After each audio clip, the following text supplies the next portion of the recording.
Үеийн үед дахиж шүтсэн бурхтаас илүү үрийн үрдэн захих гэрээс тусгаар тогтнол үгсний дараа сүнсмэн хүртэл сахижулдах өнмөх тэнгэр тусгаар тогтнол алтан соём хөх халзтай улаан далба арга ядсан ч тусгаар тогтнолтой би баян хүн ээж дараатай орчлонгийн жам ямар ч болов эцсэн хүртэл тусгаар тогтнолдоо би эзэн хүн.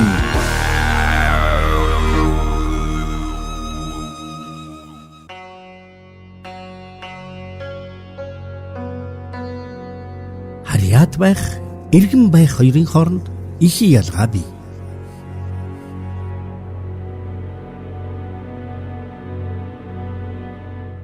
Бээжингийн онгоцны буудалд нислэгийн хүлээх зуур нэгэн залуутай танилцсан нь олон улсын тэмцээнүүдэд хятадын нэрийн өмнөөс оролцож багагүй амжилт үзүүлж явсан өвөр Монголын бүх залуу байлаа.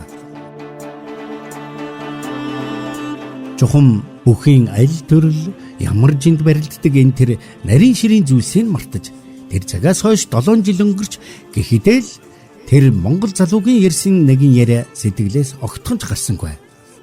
Ярианы завсар зуурт тэрнээс санаандгүй гин тэнэг чигмээр зүйл асуучихв. Чамайг дэвжээнд гарахад хаанхын бүх гэж дууддаг вэ гэсэнд мэдээж хятад улсын бүхэл гэж дуудан штэ. Тэрний ярианд нэг л дургуутсан өнгө илэрсэнд би тэр чинь яриа тийм л дээ. Би монгол хүнтэй ярьж байгаа болохоор л санамсаргүй ингээд асуучихлаа. Жишээлбэл Японы суумад уралдаж байгаа монгол залуусыг бол Монголын гэхдээ бүр аймаг нутгаар нь дуудаж байдаг юм билээ. Энэ санаанд ороод гэж утгагүй мэдээжийн зүйл асуусан хийгээд эмзэглэж явдаг зүйлийн санаандгүй хүндэж орхисноо мэдээд цайруулах арга хайлаа. Миний тэр алдагаан хүлцэж байгааг маань ойлгох бололтой над руу ялэмгүй налс хийгээд дуугаа намсхан би ч н одоо хятад улсын харьяат хүн шүү дээ. Уг нь өөрийгөө монгол хүн гэдгээ дэвжээнд гарах бүртэн боддог. Хятадын нэрийн өмнөөс барилдаж байгаач би цаана Монголынхаа өмнөөс барилдаж байна л гэж дандаа боддог юм. Гэснээ хэсэг зур дуугаан хураа. Тэгээд би энэ улсын харьяат. Гэхдээ би өөрийгөө Монгол улсын иргэн гэж бодож явдаг юм. Гээд үүнийг та ойлгож байна уу? гэж эргэлзсэн байртай над руу шилтэж үлээ. Тийм дээ. Харьяат байх бол нэг хэрэг. Хүссэн ч эс хүссэн ч харьяалагдаж, дээвэр доорн толгой хорогдож, хууль журмын дагах ёстой болж байгаа хэрэг. Харин тусгаар улсын иргэн байх бол огт өөр асуудал юм. Энэ нь иргэний эрхээ чидэлж, үүргээж биелүүлж явахын нэр. Улс орныхон хөгжил дэвшилд хөв нэмрэн оруулж, нийгмийнхэн нэгэн амьд эдис гэдгийг мэдэрч явахын нэр юм а.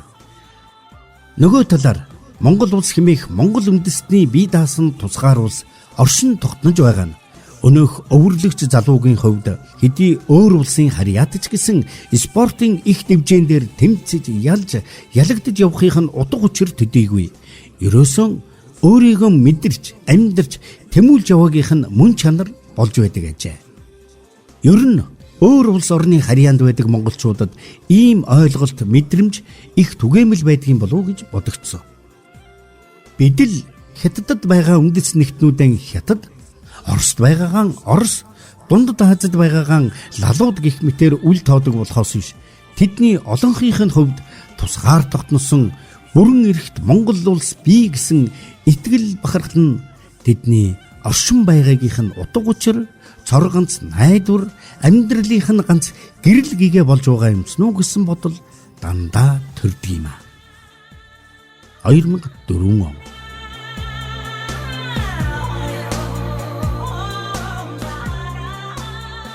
Сонсогч та бүхэн зохиолч нийтлэлж Баасангийн номин чимдийн тусгаар тогтнолын алаг цоогхон тэмдэглэлүүдийн 13 дугаар хэсгийг хүлээн сонслоо. Нийтлэлийг үндэссэн жүжигчин Алтан гэрэл, найруулагч Амар бат. UBM радио 89.3 2020 он.